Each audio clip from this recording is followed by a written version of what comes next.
Tetapi apakah Galarua menyerah di situ? Enggak. Kita tidak perlu mencaci maki hakim, tidak perlu mencaci maki jaksa, tidak perlu mencaci maki PH daripada Wawan, tetapi kita akan melakukan cara lain nanti. Ini kita adalah berpegang kepada aturan perundang-undangan. Cara kita apa? Saya tidak sampaikan di sini, banyak cara. Yang penting bukan melakukan kekerasan. Tidak melakukan kekerasan. Kita akan dengar nanti di jaksa ini bagaimana nasibnya ke depannya. Jelasan tentang adanya kesepakatan rekonsiliasi antara Wawan CS dengan pihak GKKD. Apakah ini dilakukan secara musyawarah atau ada unsur paksaan? Kan gitu. Ada unsur paksaan. Nah, rupanya penjelasan dari GKKD saksi korban ini adalah paksaan. Karena kami diminta secara tiba-tiba datang ke kecamatan, di situ sudah ada kesbangpol, ada segala macam, itu luar biasa itu. Ya, saya pikir ini manajemen pemerintahannya untuk menyelesaikan permasalahan itu kok show of force gitu. Ada kesbangpol lah, ada inilah, ada ini sudah over apa lah ya, over solution, over metodenya itu atau metodenya sudah over gitu atau berlebihan. Dan pada saat itu mereka mengaku sudah dibikin draftnya, sudah dibikin kalimatnya, yaitu meminta maaf, permintaan dimaaf dan tidak melakukan tuntutan perkara penuntutan hukum pidana dan perdata. Nah, ini mereka baca, loh, lah kalau gini gimana dong? Maka mereka tambah, kami mau tambah ini, soal permasalahan hukum diserahkan kepada pihak yang berwajib. Kepada pihak yang berwajib, itu ditambahkan oleh dari GKKD. Jadi tidak berhenti di kata-kata, tidak melakukan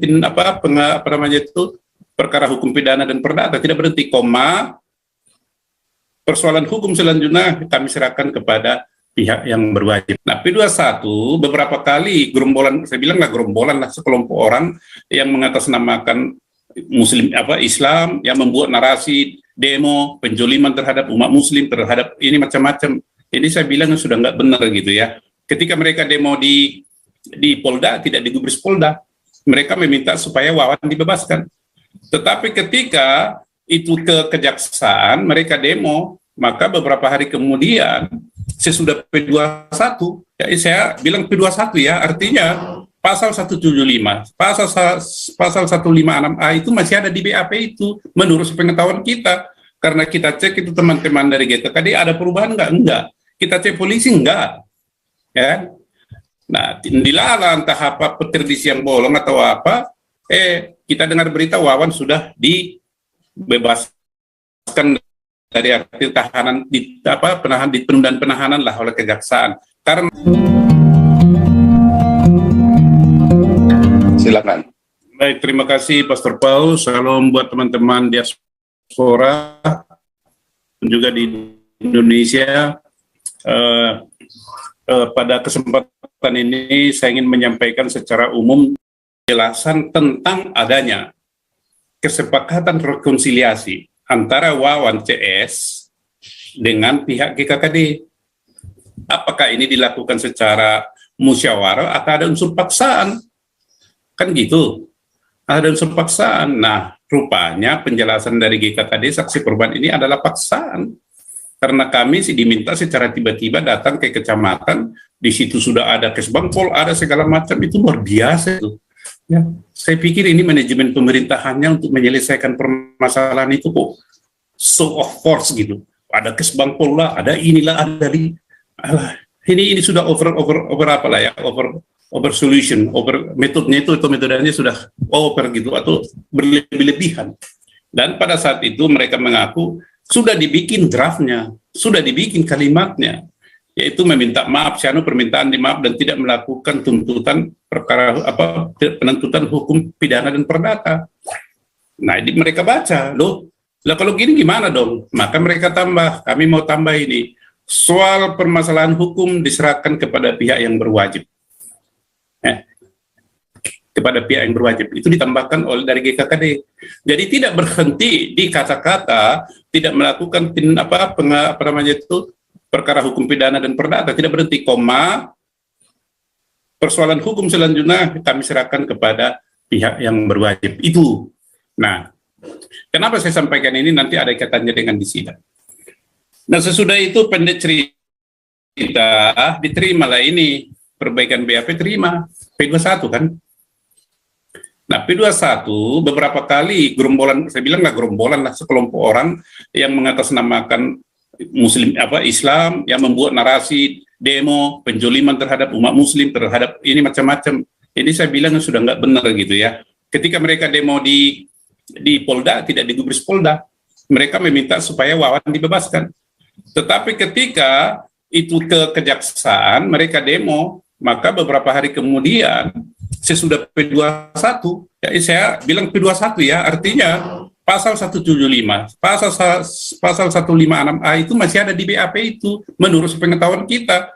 Karena kita cek itu teman-teman dari GTKD, ada perubahan nggak? Enggak. Kita cek polisi, enggak. Ya.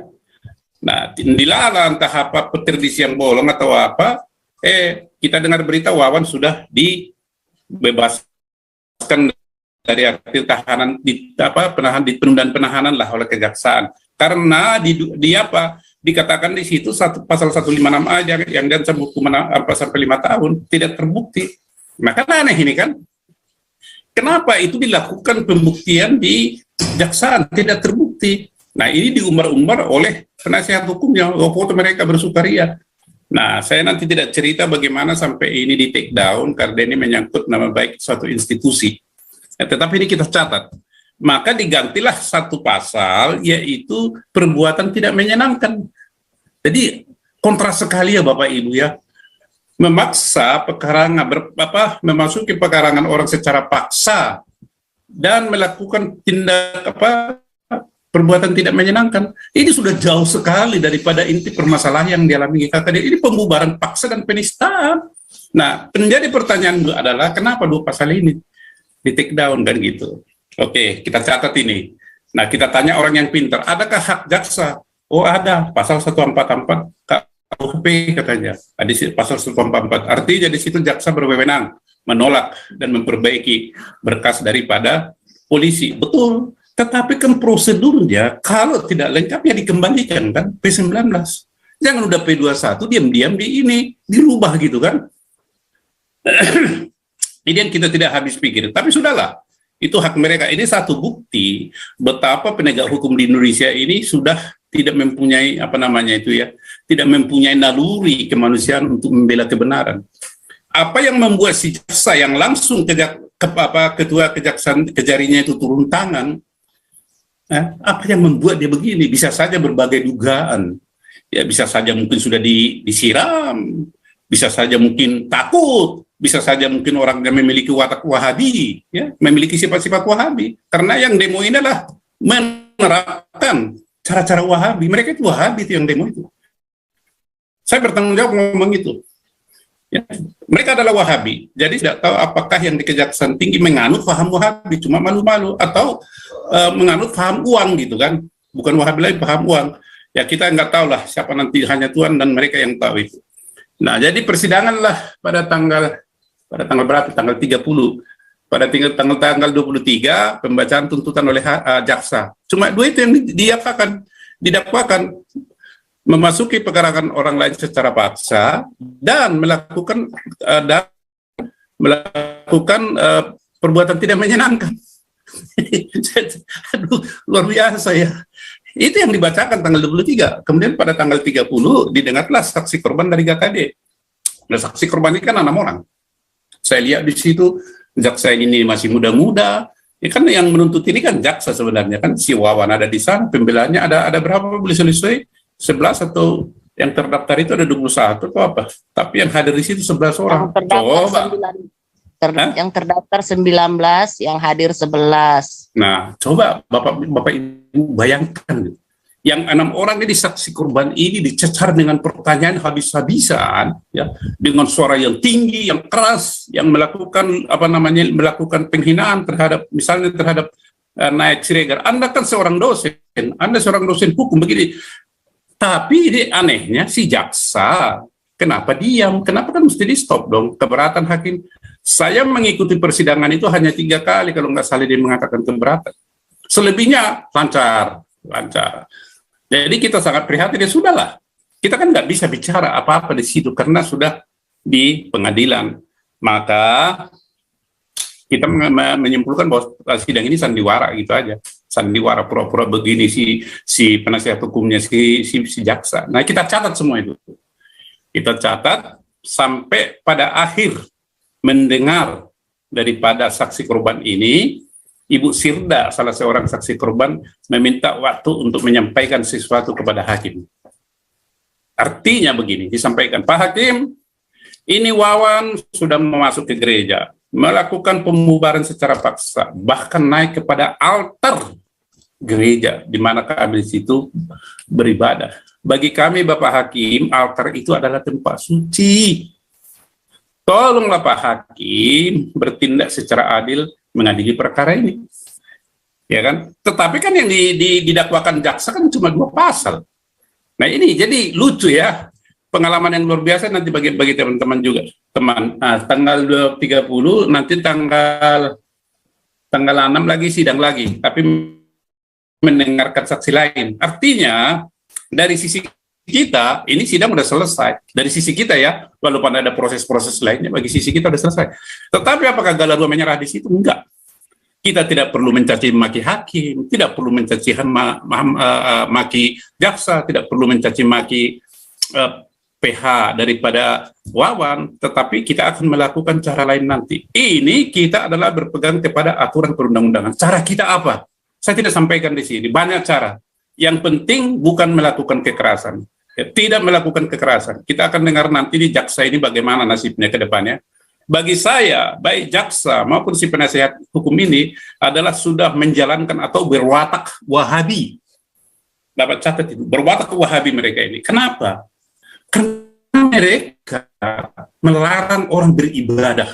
Itu Wahabi.